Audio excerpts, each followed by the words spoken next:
Let's get loaded on Lansdowne!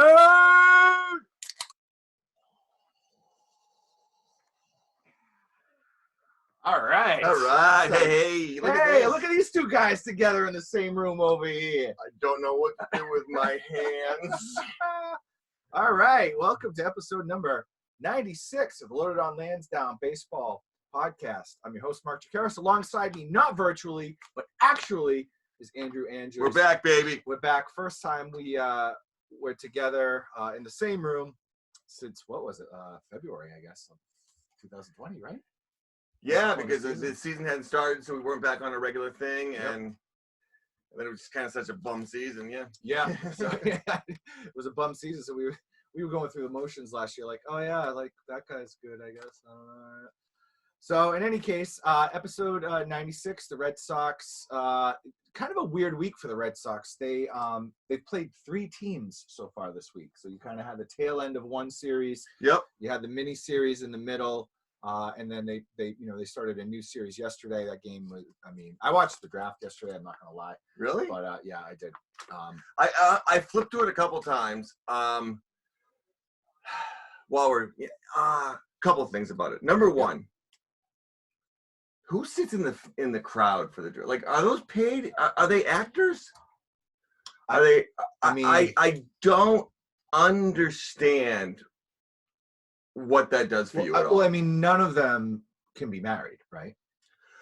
I think some of them were there with their substantial wives. Yes. If she's a substantial lady. But it was but like, and these guys, even older than us, like, dancing in between. Face paint. A little bit of face paint I saw. What was the deal? Like, did one person win from each team and they got to sit in the commissioner's chair? Something like that. And then had people, guest announcers come up for the speech. A buddy of mine texted me. It was funny. He's like, I guess one of his friends was the guitar tech for the band. Yeah. So he was. Oh, really? So he was in back there. He's like, yeah, this is my buddy. So, but they had bands. It's all right. The best you can do for that. Look, I guess if you're a maniac football fan, if you're like Las Vegas Raiders, like that type of thing where you put on the guar, I guess those are the Las Vegas. Yeah. I guess. Another thing that bothered me was, and I only caught this like once, I saw a lot in the highlights, the moment when the player comes in and the interaction between him and the commissioner. Yeah. The commissioner is trying so hard to be like, what's up, dude? Yeah. And he always tries to do the handshake and the daps. And it's like, number one, how many of these guys have you ever actually really met before? You know what I mean? That's maybe going through the green room saying like, hi, I've heard a lot of senior footage or something. Yeah, I guess that has to be it. It's such a weird thing. They're not texting each other emojis and shit, right? No, I don't think that's the case. And so he's trying to be so like in with him, and like, I get it. He's excited. They're excited. It's a weird kind of interaction for me that just doesn't make sense. He's very awkward and everything feels forced. He's so uncool. Like, it started off when he walked out, and you got me really, I guess I saw a lot more than I thought. It starts out, right? I know, you're like, you watched the draft? Now you give me I'm literally going minute by minute.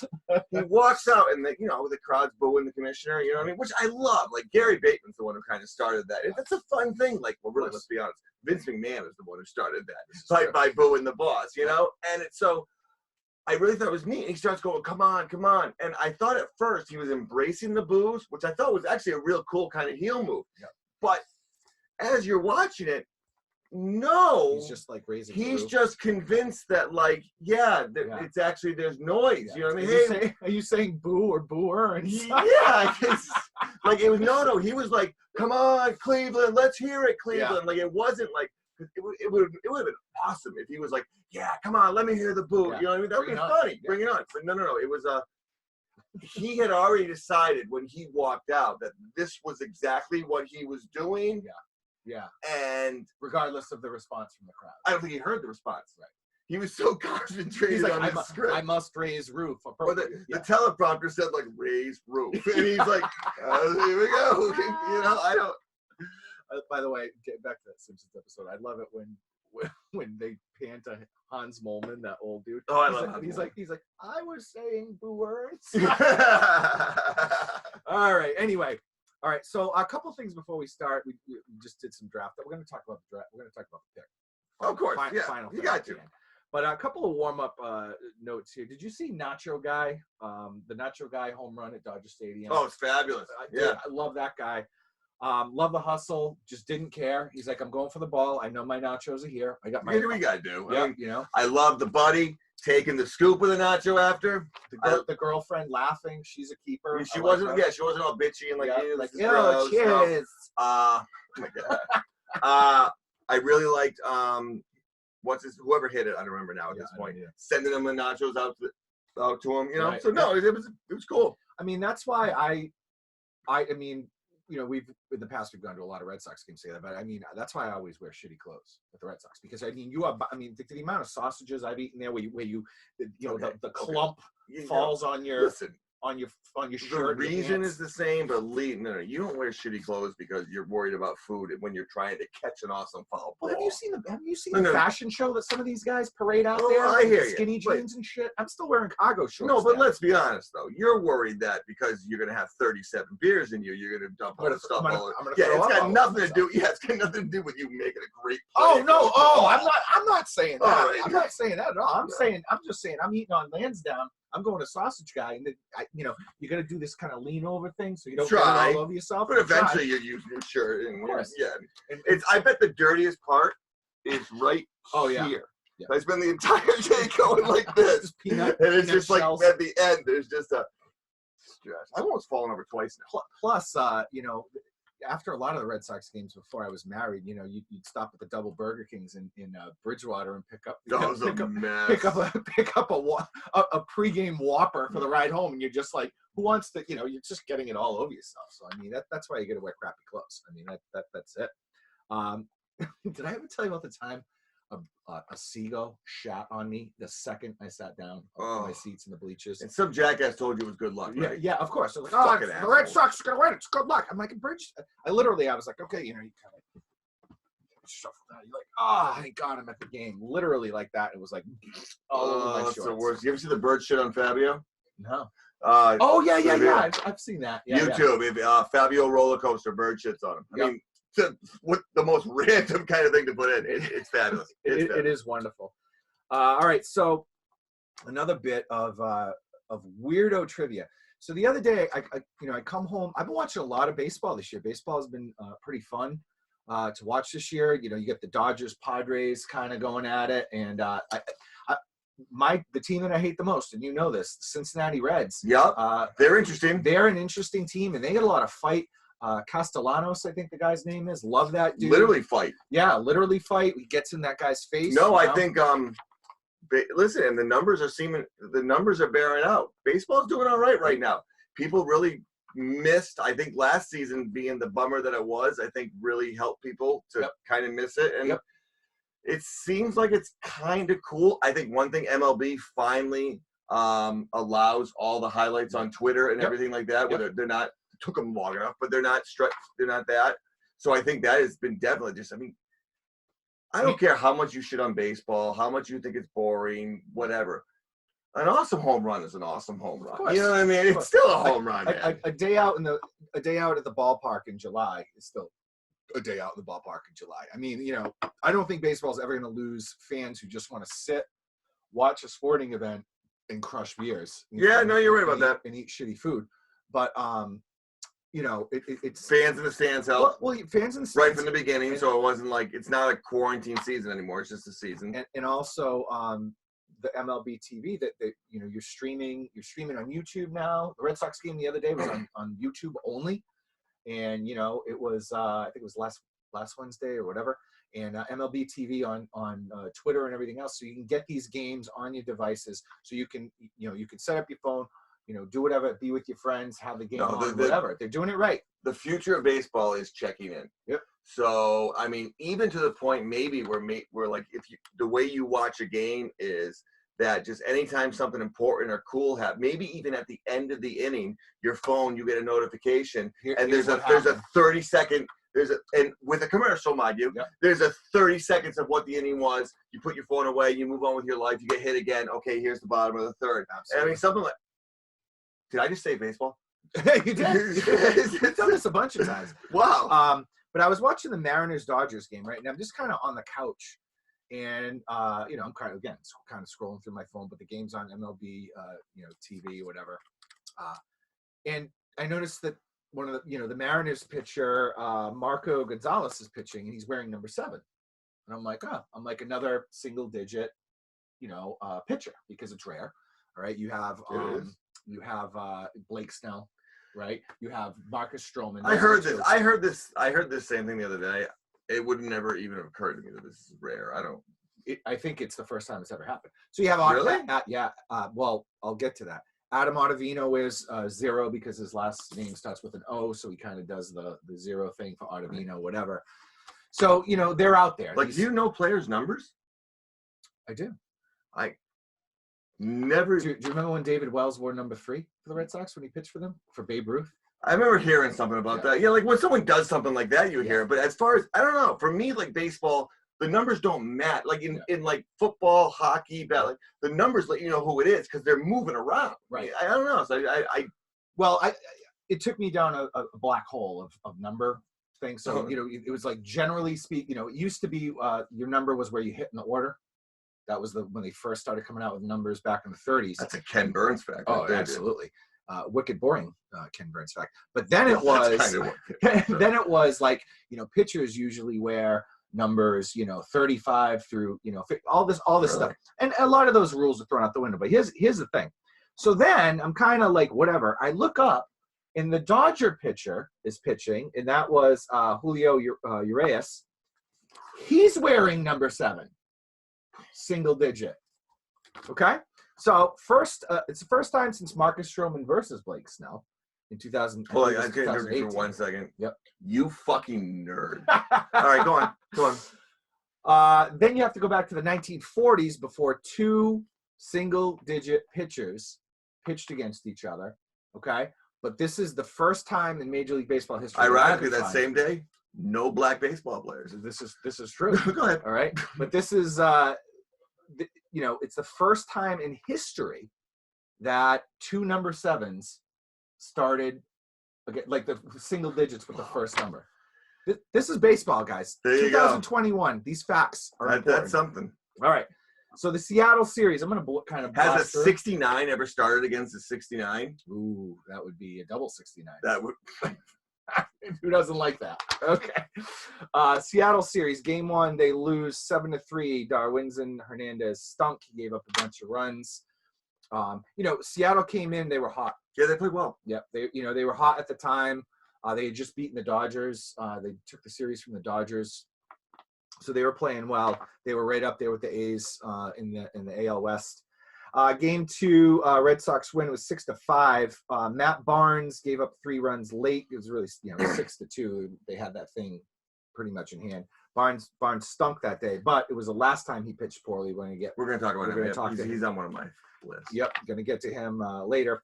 Game 3, they lost. This was Eovaldi's I wouldn't say long overdue, but we knew Eovaldi was due for a stinker. Of course, and he provided one in Game 3. He gave up 7 hits, 5 runs. Josh Taylor stunk. He gave up a run. Phillips Valdez stunk. He gave up a run. So it was just a bad all-around pitching day for the Red Sox for Game 3. Game 4 was actually a great pitching game. Erod went 7. Yes. Pitched well. 6 hits, 3 earned. Ottavino came in the 8th. Barnes in the 9th. I love that combination. I want to see that. I want to see that thing working. I want to get to both of those guys. Not this year because I don't think they were going to pitch him that much. But if he was perfectly healthy and perfectly recovered, I think it would be a Whitlock, Ottavino, Barnes, and that's your that it's unfortunate. And I don't know how contracts are next year with those other guys.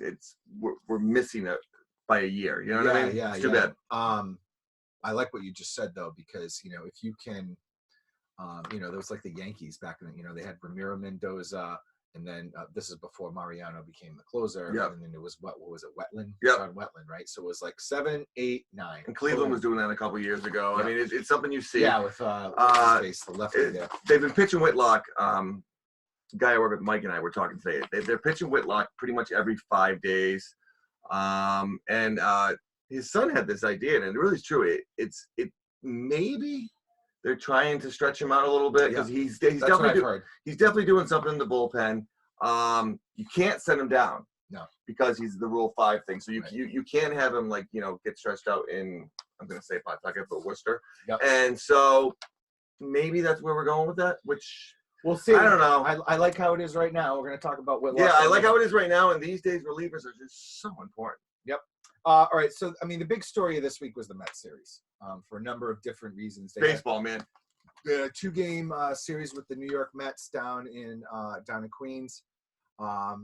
And you had, what I thought was going to be a mismatch. I thought Garrett Richards was going to pitch against DeGrom, and I was like, But then other things happened. So I assumed going in that series at best was a split. Yeah, the first game. I was concerned. The first game, you're thinking they got to win this first game because there's no chance. So go on. So anyway, in any case, Garrett Richards, who has pitched poorly this year, I think he had. That's being nice. I think he had a 6-something ERA before coming into the start. Leading up to the game, I had heard some chatter about them working with his mechanics. Yeah. Because what was happening was when he was, I'll take one too when you get a chance. What was happening was instead of stepping to the plate, he was kind of stepping, toward like first base and then coming across his body to pitch the baseball, which is throwing off all his mechanics. But as well as I do, when you hear baseball people talk about, well, he's doing this, that, and the other thing, and you're just like, okay, like, all right. Yeah, whatever. I mean, you actually have to like make it happen. You know what I mean? Like you can say like, hey, you're doing this wrong. And then it doesn't matter what it is, baseball, any life, right? Yeah. Hey, you're doing this wrong. And then the person actually has to do what you need to do and make it happen. Go golfing with your buddies. Yeah. Everyone's going to tell you, well, your arm here and your head and that's all I got to do? So, no, you're right. Exactly. It's a great analogy, right? But, I mean, Whitlock, Garrett Richards pitched phenomenal. His delivery was all wonky. If he fixes this thing, I think he's going to be, he's going to get back to form. He had no walks, which that was the key thing. That was huge on that. Major turnaround. Because his walks he had 10 walks in one game. It was atrocious. It was just bad. So, and they talk about his spin rate and all this stuff. And then, look, I don't do spin rate. Okay. But I tell you right now, it's like his breaking ball was fucking dope. Dude, his breaking ball, I went back and looked at the highlights and I'm just like, he does that he does that one finger up kind of thing. It's unhittable. It was when it was working. It was. Did you see that one where the guy was just like his knees buckled. He thought he was getting hit, and that thing it dropped so quick. It was just like boom, right through the zone. I think he got a couple, and I don't want to say favorable. I think he deserved them, but a couple calls where if you're a pitcher, those are where echo. He's got to get that. You know what I mean? I need that one. So he got a couple high fastballs early, and he got a couple inside early, and I think that it's funny how those 2 or 3 calls in that first inning really changed the game for him. Because I think then you're confident, then you're attacking those zones. And I think in general, the umpires have been tight this year. Yeah. To me, it seems like they've been real tight this year. And they've actually kind of benefited the Red Sox a little bit this year. I think and again, there's no research and there's no planning, and I'm thinking about this right now. But like if you went back and you looked, the Red Sox on a whole, I think, their pitchers are doing better with the umpires than others. I think they're doing all right this year. I agree. I've seen some strikes on other guys, or I've seen actually other teams' pitchers not get strikes a couple times where I'm like, ooh. Last night there was one, and I want to say it was a JD maybe. There was a high fastball there, and he should have been sitting in the dugout, but they gave it to him. And hey, we'll take it. Yeah. So that game was fantastic. Great to see. Garrett Richards turn that around. Hopefully, it's not a one-game thing. I was gonna say Yeah. Again, this is typical the way the fans are and media is and whatever in Twitterverse, and it's just like he's fixed, he's fine. It's, Yeah. No, I mean, he's got to he's go out starting there. Game 7. You know. Hey, I mean, it's like anything else. There are days where I tell my son, hey, you gotta move your hands back and shift your weight, and he does great that game. The next game, it's like it never happened. You know what I mean? So it's like you gotta. I was wicked awesome at sex once. Yeah, and you were told what to do, and you couldn't fix it. And since then, not so much. All right. So then the next game, which was, what was that? Wednesday, right? Yep, Wednesday. Which was, Nick Pivetta versus arguably the best pitcher in baseball. Again, and I thought it worked out for the Red Sox, where I thought they had no shot. I think, all right, throw Pivetta to him because it's your fifth guy. Who gives a shit? Yep. And wow. And Nick Pivetta outduels Jake DeGrom. In my opinion, that was probably the best baseball game I've seen since 2018. It was baseball, man. From the Red Sox, that's old school pitching duel, which I love to see. Pivetta worked out of some jams. He kind of lost the feel for the ball for a little bit, where he was kind of he's kind of like, and he bore down. I think there was hard. I think there was that one time where he had two guys on and things were dicey, and then he got out of the inning, got a strikeout, and he was pumped. Man. And what happened to him a lot was he'd have a tough inning, and you kind of were like, uh-oh, and you kind of saw it going. There was a couple times during the game where the inning following a tough inning, he was right through, and he was back into it. And I think that really kept his pitch count down, and it really helped. Yeah, absolutely. It was by far my favorite game of the year. Xander had a double. There's only one run in the game. They won 1-0, and that's another.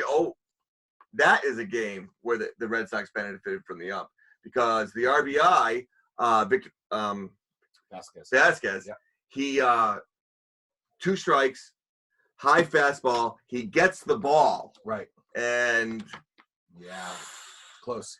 Next pitch, that's when he got the hit. That's when he got the RBI. And that was maybe that's what I was thinking about it. That was a great hit. Bogart's double to get onto second base. Vasquez hits it, and goes Oppo, hits it in the gap. Just a great hit. I mean, especially off of DeGrom. I know. But like the Oppo? Oppo. Yeah, he goes Oppo. Oppo or Oppo? Oppo. Gone Oppo. It's a pretty common term, dude. I don't know. Common's the word. All right. Well, we'll ask our. Mispronounced douchey. All right. You say so. All right. But you know what? I loved Pivetta's comments after the game. I don't know if you heard them, where he came out and he said, he was badass. He said, "Hey, look," he goes, "Look, I'm just as good as DeGrom," and he goes, "Sure, but here, right, okay. right, which he isn't." Okay? Yeah. But no, here's the thing though, and he kind of clarifies that, right? He says, like, look, I can't go into this game thinking I'm not as good as. No, of course not. So I have to go into the game saying, yeah, you're, talking. You can do it, man. You're just as good as Jake DeGrom. If I'm going to compete with Jake DeGrom, any given Sunday, right? It's like exactly. I mean, so it's like, is he gonna face like some shitbag team's number 5 starter and lose someday? 37 runs, probably. Yeah, probably he will. But the attitude going into this game, I loved the cockiness afterwards. But it's not, and it wasn't a diss to Jake DeGrom. He's just like, look, this is how I have to go in and approach what I do as a professional athlete and someone who needs to compete and win a baseball game, which he did. I mean, that game reminded me a little bit of remember in 2013 the Red I don't remember that game. When the Red Sox played the Tigers in the ALCS and they won 1-0, Mike Napoli. Yes, that I do remember. Yes, they were facing Verlander and Napoli homer. That was the only run of the game, and I forgot who the freak was pitching for the Red Sox, but I do remember. It wasn't Koji. It was the other Japanese pitcher they had, and he struck out. Matsuzawa? No, before him. Maybe Japanese pitcher. It was. I know he was. It was. He struck out Miguel Cabrera, and he was like, yeah. It was all pumped. Oh, yeah. You know, remember that? And I was just like, oh my God, this is such a great pitcher's duel. I don't know. That game reminded me. It had that intensity. And it's always, you know, as a kid who, you know, grew up in the 80s like you, it's always good to beat the New York Mets. Oh, it's always good to beat the Mets. It's funny because I have kind of become a little less Met hatey. I think. Oh, yeah. I think some of it's because I become a fan of KFC Radio. So he's a Mets guy, and you understand how they're. He's built the bonds between that. He's built up the bond. He really has, in general. I think. Yeah, no, you're right. When you look at a bigger his platform, and he's younger than us, so he probably doesn't even remember when the Mets won the World Series. I think he said, he was like 5 or something like that. Yeah, so it's not even a thing. Like he considers the Mets have never won in my lifetime. Right. Exactly. Right. Gotcha. All right. So the Texas series last night was tough. I watched it this morning when I woke up. I kind of taped the game. Martin Perez was kind of cruising, right? Yeah, he was pitching well. And then what happens, right? Bottom 6. Xander, man. You know, Martin gets a first out. Ground ball to Xander Bogaerts. He boots it. So there should have been 2 outs, no one on, right? Yeah. Then Perez gets a line out, and then Cora pulls him. It's 2 outs, 1 guy on, pulls him. What inning? This is the 6th, bottom 6. He was around like 80-something pitches, I believe, at the time. I don't like the move. I think you leave him in. And by the way, props to Drew Athens, friend of the show, sometime co-host of the show. We were talking about this, so he brought this up too. So I want to give him props because I agree with that. Fair enough. It's a tough second guess. I mean, it's your 4th or 5th starter. It's tough. This third time around it's the lineup. It's the 6th inning. That's when people come out, especially when it's someone that late. And I don't want. There's 2 outs though. Yeah, but I don't want to say that. There have been 3 outs. It's not like he's been cruising.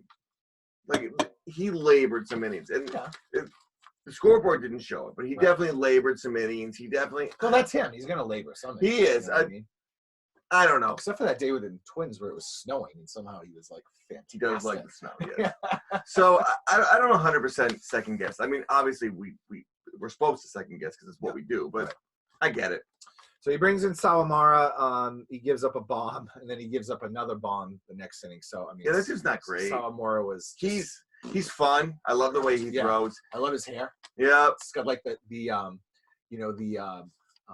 frosted like Japanese mullet. Yeah. Like I love that thing. And it really feels like when he lets it go, he doesn't know where the ball's going. Yep. He's just a lot of like, let's let it rip, man. It'd be nice if he was better. If he was better, it'd be so much fun. You know what I mean? It's really too bad because if he was like with the Japanese pitchers, you very rarely just see hey, I'm gonna just rip the ball and see what happens. Right. You know what I mean? So but to be better, like right now he's ripping the ball at like what 96, 97. So if he was just a grip it and rip it at like 100, 101, it'd be crazy. Oh my God. It'd be really fun with the Japanese and with the hair and stuff like that. It would be kind of cool. And you know, the Red Sox, you know, as an organization, say what you want about Daisuke. You can talk crap about Daisuke. Hey, look, they won a World Series with Daisuke, and he contributed heavily to that 2017. Oh no! Yeah. Oh yeah. So you can say the contract didn't work out in the long run, but whatever. For two seasons, he was freaking. Boston Red Sox can afford it. Nasty. And he was I don't understand that Daisuke hate. I think it was because of the tail end of the contract didn't really work out. I mean, but what do you? But that's every single pitcher's contract in the history. Look at David Price right now. He's not even starting. I don't hate him as a closer. I got to be honest. I think he's gonna get another contract as a closer. Hey, he might. Hey, not huge, not crazy, but I like him as a closer. Smoltz did it, and so it's. If we can just sidetrack for a second, I've been watching a little bit of that. I've actually been kind of concentrating on David Price. Looks great, pitching well. I really want to. I haven't really seen him in a situation where it's like showtime. You know what I mean? Because even those Padre games, which have been amazing, it hasn't really come down to the closer in those games. A lot of those games have kind of been done one way or the other before that time. Right. So I really want guys on base. I think I see, and this is going to make me happy because I don't really like him. But you know, Which, by the way, if you don't know that fact, just go back into the archives of maybe 2018, and even when the Red Sox were winning every game, Andy was never shy. Yeah, we're like The Sopranos. You got to watch every episode. But could you see him being the kind of closer that only does clean sheets? You know what I mean? Like, could you see like you can't bring him in as a guy on second base, which is like that's what closers do. Exactly. But so I could definitely see it going that way. I could too. All right, so I just want to preview the rest of the Red Sox Rangers series. Now I'm wicked pissed off because I have all the pitching matchups on this little paper here, and they had comments about the pitchers right underneath on the website. And then I printed it out, and like all those comments are gone. So I will like Dickie comments or like what's that? No, they're just like, hey, this is what this guy has been doing lately. You know what I mean? XYZ. Here was his last start. But I will say this. I'll just do a general kind of recap for everyone. The Rangers pitchers have not pitched well. The Rangers are not good. They're not a good team, which is why yesterday was so. It pissed me off. It really did. Are they in last in the West? It hurt my heart. What? It's hard. Yeah, they're like last in the West, right? I believe so. Yeah. All right, because what do you get? You get the A's, the Angels. Yeah, they are last. Which the A's once again. Is that me? That's you. I don't even have my phone. See, you're ruining the show. You just ruined the show. All right, that's episode 96 of Loaded on Lansdowne. That show's over. Fucking Steve Jobs, that bastard. Hope he dies. I get news for you. What? All right, so tonight. Nathan Eovaldi versus Kohei Arihara. Arihara had a horrible game last game. I believe it was against the Chicago White Sox. His ERA is 4.03. Eovaldi came off his stinker. I think he's going to rebound. I think the Red Sox are going to win. I hope so. I really want him. We're still going to do the 3-up-3, right? Oh, yeah. Okay. So I'll talk about it a little bit more later. It's one of my things. He needs to rebound. I really want to see him.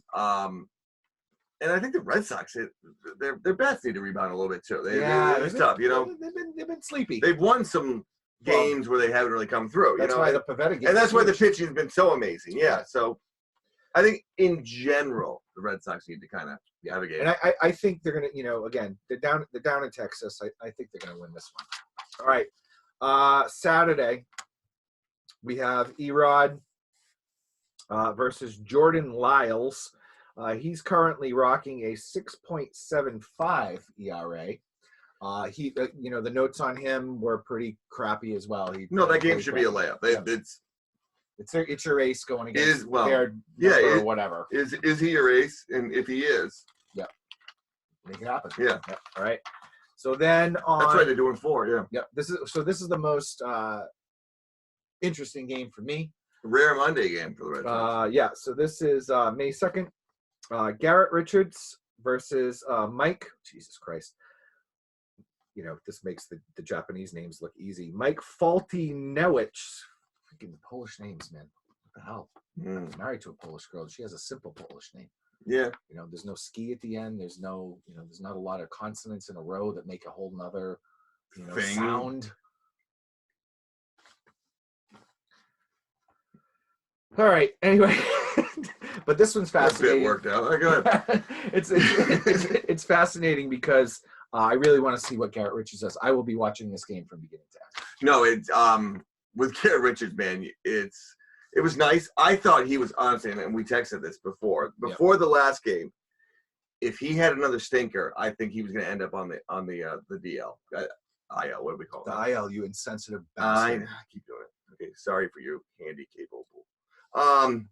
But I did think they would find a reason to get him on the IL, get him for a reason to kind of get him away and work on some things. So, and again, he had one really good game. I'm not going to start throwing confetti around, but it is. If he can put 2 together, we might have something. Yeah, I mean, let's again going back to our previous conversation. Let's see if he can. You got 3 now. We have a win streak. Yeah, let's see if he can actually do what Hey, this is what you're doing wrong.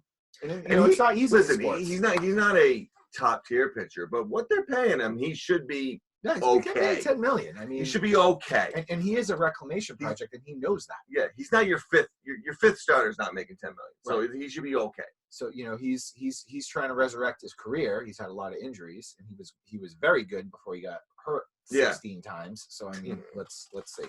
All right, so you're gonna this is the point in the show where Andy is absolutely gonna hate me.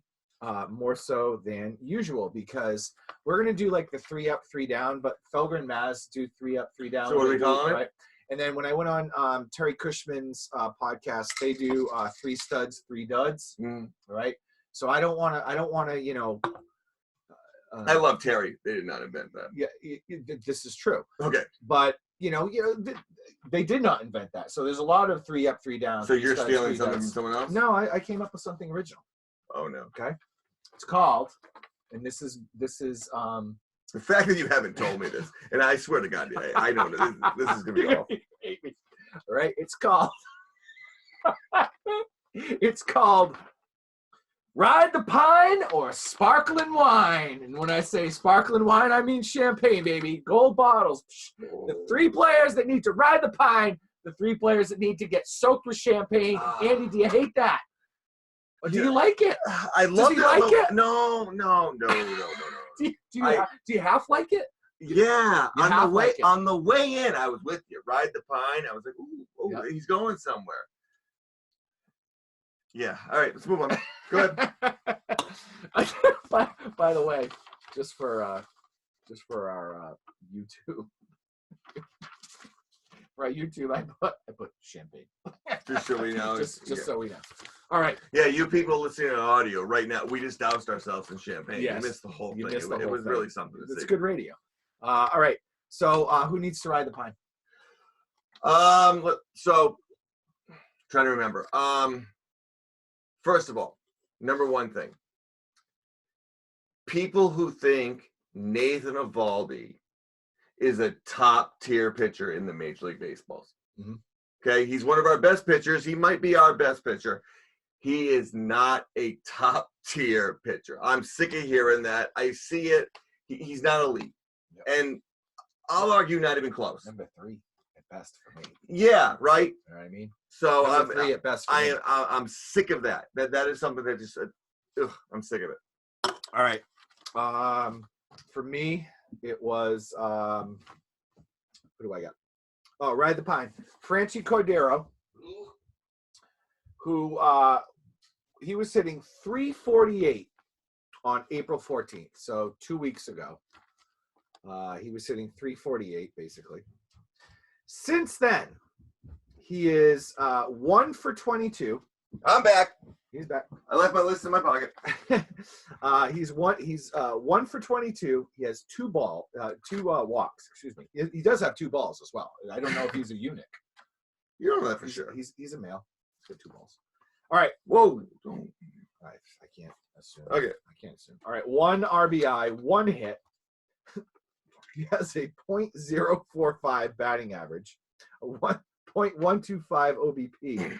I mean, at one point last week, I believe he had in 46 at bats, he had 25 strikeouts. Mm-hmm. I mean, who does that? K Machine. I could do that. Yeah. What was that techno song back in the day? Lost in the K-hole. He's lost in the K-hole. All right. So that was mine, Franchi Cordero. Before we get to your number 2, it begs the question because you're looking at. You're giving up my number 2? No. Okay. No. All right. Right. Is that my number 2? All right. I'm not going to give it away. Okay. Here's the thing. At what point do we look at Marwin Gonzalez? We look at, because you look at the outfield, right? Who's legit? Verdugo. Yep. Who I'm starting to really like. Yep. I mean, that's it, right? And he's the kind of player that I usually hate. Just that tough guy, douchey kind of thing. Yeah, I do like him. I do like him. I like his attitude. I like his cockiness. No, outfield's kind of a hole. Yeah, it's a little bit of a hole, and I think they need to address that. So, let's see what happens. I mean, you got the DH, you got JD Martinez, so it's kind of part of it. Yeah. My thing is the players they brought in this year. Yeah. Free agency, things like that. not the pitchers, because I think Yep. for the whole, the pitchers they brought in, I think have done all right. Yep. Okay. The position players, the bats they brought in, I think, and we're talking High and Bloom right here, I think are tragically not doing it. It's really bringing nothing. And I had a colleague at work who was very excited about a lot of the players because, you know, they can play tons of positions. And that's something that's really starting to annoy me, is this idea of, oh, he can play the outfield, he can play the infield, he can do this. And it's nice, that's great if there's a problem. But there's also a fair argument, man. If you have tons of guys who play tons of positions, that means you really don't have anybody who's super, super good at that position. Right. You know what I'm saying? Like, and our friend Maiko kind of brought that yeah, up. we've talked. It's that part I find frustrating. And the new guys they brought in, and the reason they're winning really has nothing to do with anybody who holds a bat that is new to the team this year. Right. It's their superstars, their good players, who were trash last year. Yeah. You know what I mean? Are playing well. Absolutely. JD Martinez is playing well. Bogarts is kicking the shit out of the ball. Yeah. Devers has really kind of picked it up recently. He's an RBI machine lately. Verdugo, who is now part of the team, you can still give him High and Bloom credit. I get that, but of course, this year's guys are, I think, in a whole, very disappointing. And you know, I mean, Marlon made a great play there the other day, right? That was it was awesome. It was great. Okay, throw him a high fastball, and he has no fucking chance at it. Okay, I'm sorry, Franchy's the one with the high fastballs, but it's well, it doesn't matter. It's both. I mean, we're gonna go through the list. They're not doing anything for the team. All right, so that's your number two, just the new guys. Okay. Yeah, the new guys. All right, so my number two actually is Xander Bogaerts. What? Who is my favorite Red Sox player? But hear me out, because I did a little, dug a little deep. So first of all, you know, I'm just talking about for the week, you know, this week. Oh yeah, no, right? You don't hate him, you don't. So I mean, look, yesterday happened, you know, and you know, if he doesn't make that error, 2 outs, nobody on, Martin Perez finishes the inning, maybe even comes out for the 7th inning. Yeah. Right. So I mean, that was a big error. It really was. I mean, you know, usually you don't say that a lot of times. It's like freaking Bill Buckner. Right? But it was a big error. Okay. But here's the thing. This is the thing that I looked at. All right. This week, Xander's 2 for 15. He's hitting 133. That ain't great. And he just had a bad week. He's not. And by the way, before this week, he was on fire. No, right? It's a long season. He's gonna have good weeks. He's gonna have bad weeks. Dude's having a bad week. That's my number two. Ride the pine. Okay, my number 3 has nothing to do with the Boston Red Sox. Okay. I think that Madison Bumgarner should have gotten credit for a no-hitter. Oh, okay. Yeah. For the 7 innings. This is listen. It had nothing to do with weather. It had nothing to do with earthquakes, whatever. You said the game is 7 innings. You make the rules. You make the rules. That's it. Listen, if he would have gone, say it was a 10-inning game, they'd expect him to go the full 10 innings. You know what I mean? So whatever the game is, that's what you said. Right. So that they counted everything else. Right. You know what I mean? For the games, they counted the hits. Yep. They counted your ERA. You know what I mean? So they counted everything else. You look at the box score under hits. There's going to be a big fat goose egg. Saves would have counted. You know what I mean? So and I'm okay with the 7 innings. I really am. I kind of like it. I kind of maybe think we should do it every game, but you didn't want to prove it. But that's the whole exactly. Story. Yeah, clearly we're not gonna do it. But if you're gonna do 7 innings, if you pitch a no-hitter for 7 innings, you pitch a no-hitter. It's not like a no-hitter is this sacred thing that 4 guys in the history of baseball have done. Well, and usually it kind of happens all the time. Usually it's guys that you kind of don't expect it. Yeah, really. And with Baumgartner, such a great story. Yep. I mean, give him a damn no-hitter. A World Series legend. It's really the one thing he hasn't done in his career. He's kind of on the end of his career, you know. Yeah. So it's. I mean, Pedro never pitched a no-hitter. Roger Clemens never pitched a no-hitter. Pedro lost a no-hitter because it went 10 innings. Right. Yeah, exactly. That's right. I remember that. Cleveland. So. Yep. All right. Anyway, so my number 1 ride the pine is Josh Taylor, relief pitcher. I remember the Yankees, the one he lost. He pitched a 1-hitter against Cleveland, which he lost the game to. At the time, the other ace for Cleveland. Was it right? No, earlier. I don't remember. So with a B? Was it Cologne? Might have been Bartolo. It was Cologne. Yeah. Bartolo Cologne. Yep. So my number one Ride the Pine is Josh Taylor. I forgot he was on the team. Besides when he sucked. All right. Yeah. So this is my new favorite stat. I'm not a big, I like the old school stats because I'm Win-loss ERA. Yeah. Strikeouts, walks. Yeah. But so this is what's called runs allowed average. So basically, what this is it's basically ERA, but they count unearned runs. That's fair, right? I mean, whatever. Sometimes I do think the unearned runs really bail some pitchers out. Yeah. So, like one guy made a teeny mistake in the beginning, so right. The next 40 runs that went across the plate, that's not your problem. Yeah, exactly. And I hate that inherited run rule too. Like you put two guys on, and but you've been battling the whole game, and like this jackass comes and gives up a home run. That's on it's you. Your fault. That's on you, you son of a bitch.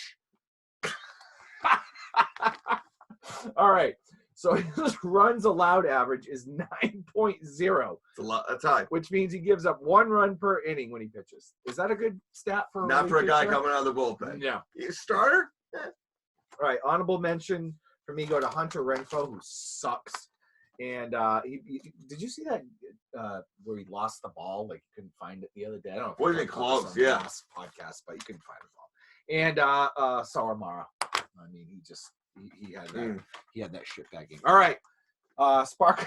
Sparkling wine, Andy. Let's go. What do we got? Number 1 for you. Go. I'm gonna go with the bullpen. Real happy, and it pains me because you know how I feel about Matt Barnes. Yep.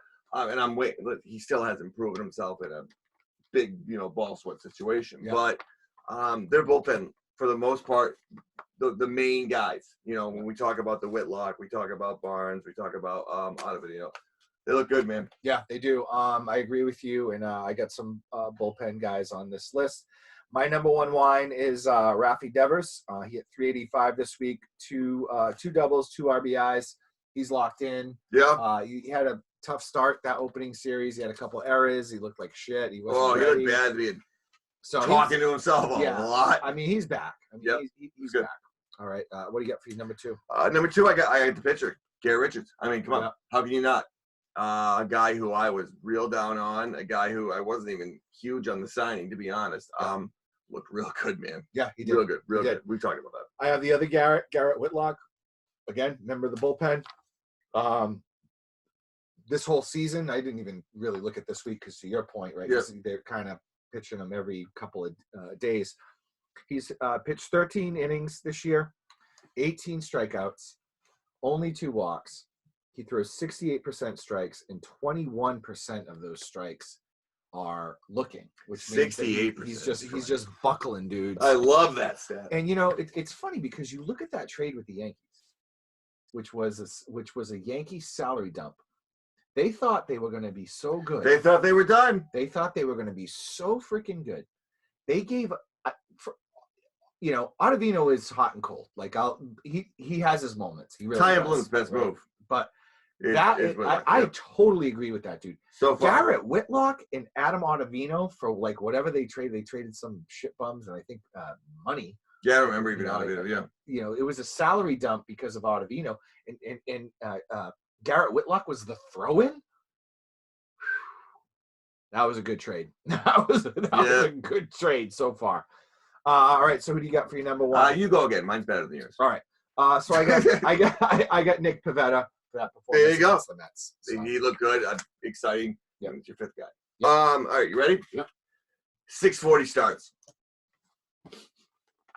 That was awesome. Yep. Yeah, and listen, I know it was only a 1-0 game. The game was still 3 hours. Yep. It was done at 9:40. Right. It was awesome. And I think, and I've said this before, I think this is the point that people miss. Everyone's always like, baseball's too long. The games are too long. And yes, they are.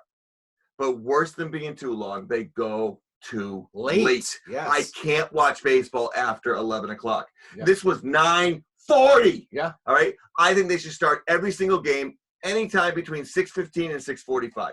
I really do. 6:45 the latest. The latest. And the argument is, I know, well, the you have tickets, so the man's got to work. Okay, nobody is going to Fenway Park in their work clothes anymore. That world is over. Okay, you're not buying tickets for $12 and meeting the guys over at the game. Okay, you're buying tickets for over $100. Right. This is your day. That's your day. Yeah. This is your day. You're bringing your kids. You're going with your buddies. You're at the very least you're leaving work early. Right. Exactly. Okay, so I think I love, and I was even thinking about that. The idea they talk about ratings, right? Mm-hmm. Well, if you can have what should be the best innings, right? The 8th, 9th. I mean, we're talking when shit is happening, dude, right? Right. You can have those at 9:30, 9:15. You're in goddamn prime time right there, man. So it's just, I think it makes sense on all fronts. Right. I really do. And if a pitcher is good enough, you can say, well, when you have that Jacob deGrom, when you have that, people are going to make time to see him pitch in the early time. I made time to watch that game. I thought that 6:40 start was fucking dynamite, dude. Yep. I want more of it. Well, I mean, as a guy who used to live in Arizona. Last night's game started at 8. Yeah, I know. Well, tonight's game will start at 8. And I get it. It's in Texas, so they have to do stuff like that. So we'll all understand. Well, here's my point. When I used to live in Arizona, I used to bartend at a resort, okay? And I used to have to get there. We opened at 11. The bar opened at 11, all right? So I used to have to get there at 10, which is when the football games started. Yeah. That was one of my favorite things about going to Vegas. So I was watching football at 10. I would come in. There were like 3 people in the restaurant. Yep. I would turn on at that time, when I say big screen, it wasn't a flat screen. It was literally like a huge box. Remember those projection back in the day? Right. I turned that thing on. Usually it was like, it was all the East Coast games, right? All the 1 o'clock games. Yeah. Like the Jets, the Patriots, whatever. That's when they had Bledsoe and stuff. So I put those games on, and I would watch it as I was prepping, and it was perfect. And then you watched, at that time I don't even think there were 8. I don't think there were 8 o'clock games at that time. But the 4 o'clock game started at 1. No, it's great. I mean, come on, man.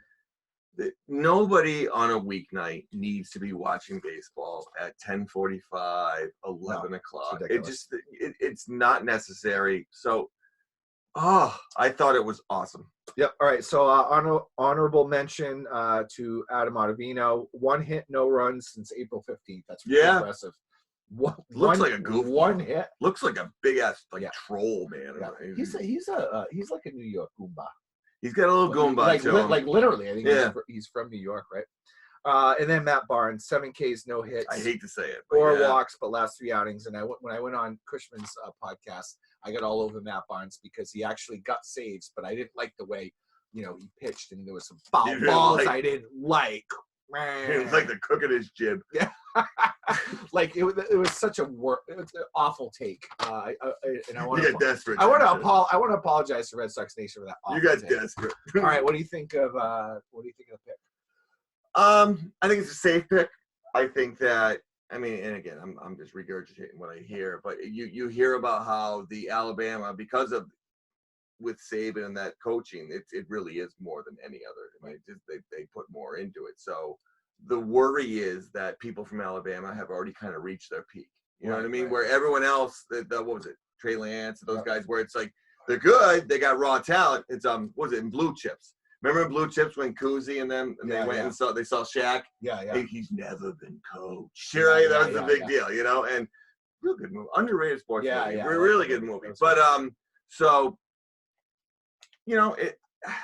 I am perfectly fine if we're going to go back to early Brady Patriots where we're just going to have a sick defense. If that's what we're going to do. Yeah. And their defense looks pretty good. The people they brought in, I'd like to see a little more on the defensive line. I was really hoping for somebody, not the first round, but maybe the second round on the defensive line. But and I don't know who they got in the second round because it's tonight. So maybe we're going to go second round. Yeah. But I'm fine with if the Patriots can have a quarterback who game manager, and they're going to go back to that. I don't hate it. I don't see how Cam Newton is still a part of this team. Right. Well, when the season starts, Cam's still our quarterback.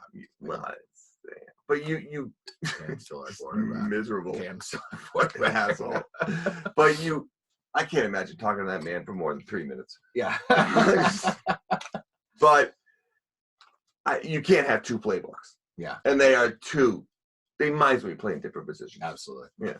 Yeah, we'll see. I mean, obviously we needed a quarterback, and that was regardless of what happened, whether it was going to be a Jimmy G thing, whether they were going to trade up for Fields, whether it was going to be, Mac Jones, whatever. Needed a quarterback. Everyone knew it. Belichick knew it. We got a quarterback. I just, every time I think about quarterback in New England Patriots, I just think about Stidham, who's just like, hey, I'm not, I'm just sitting. That dude is living the life. Dude, he married a Kennedy. Yeah, I mean, he is just, he has zero bleeds. What do? You gonna cut me? Yeah. Married a Kennedy. It's like, oh, you're gonna find me? Yeah, I married a Kennedy. I married a Kennedy. I play for the New England Patriots. Like, I'm never gonna see the field. Like, like it's all good. Whatever. All right, so literally, my uncle drowned somebody. Completely got away with it. Wasn't a big deal. Okay. and then proceeded to be in the Senate for 50 years. Not a big deal. I killed a girl, but I'm still in the Senate for 50 years. You threaten me? I'm not gonna play. And Sorry, Bill. By the way, no one even covered it up. Everyone knew about it. No, he still got elected. Excessive. Yeah. Hey, Kennedy. Hey, whatever. All right. One more thing.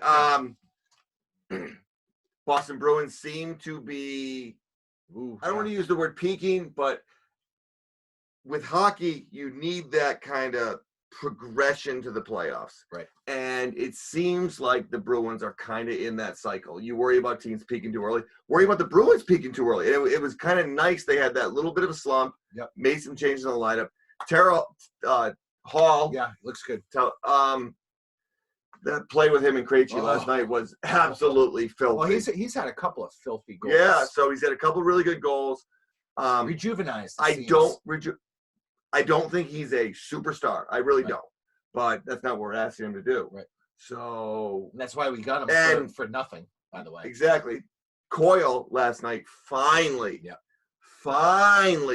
used his body, used his power. Just literally got the puck pushed right through the defenseman, scoring that goal. Yep. Oh my gosh! If you got Hall with Krejci, and then your third line you got Coyle, and the fourth line is decent. They got better. Yep. So if you can roll some lines going to the playoffs, because they can't just count on that first line. Yep. That has killed them for the last couple of years. Yep. You cannot have one line. Oh, exactly. So. Just as a baseball analogy, you can't have a number one and then 4 number 5s. No, you can't. No, you can't. You can't. So the questions are who's their backup goalie going to the playoffs? Do you bring the rookie? Do you bring Halak? I would bring the rookie. Halak's just it's not his year. And between the injuries, between the COVID, you only bring 2 goalies. You dress 2 every game. Halak's available. Right. You know what I mean? But you dress. You're not going to bring in like they did that no, he's one the game where emergency. it's that dude who's like selling. No, the Zamboni driver. No, he's the emergency goalie. Halak. Gotcha. But and unfortunately, as far as the playoffs goes, that's my biggest question because I still do not fucking trust Rask. I don't. No, I don't. Well, prove me wrong. Prove me wrong. Listen, his turtle might get sick. It's terrible. You know what I mean? He's like, I have to take some time off because my turtle got sick. Seriously, what is the next excuse? My turtle got sick. It's like, dude, you gotta stay. Your turtle's gonna be okay. All right. Well, there is lots of racial unrest in Finland. Yeah, Finland. Yeah. Really? No. What? I don't think so. I don't think so. I don't agree with that. No. Well, as you guys can see, the two of us getting back together again was ridiculous. Yeah. And we had a great time today. It's good to be back in the same room, getting ridiculous with each other. So that is the end of episode number 96 of Loaded on Lansdowne. Man, 4 more. We get 100 under our belt. We got it. I'm your host, Mark Chikaris. Alongside me, not virtually, physically, is Andrew Andrews, and we will see you next time. Peace!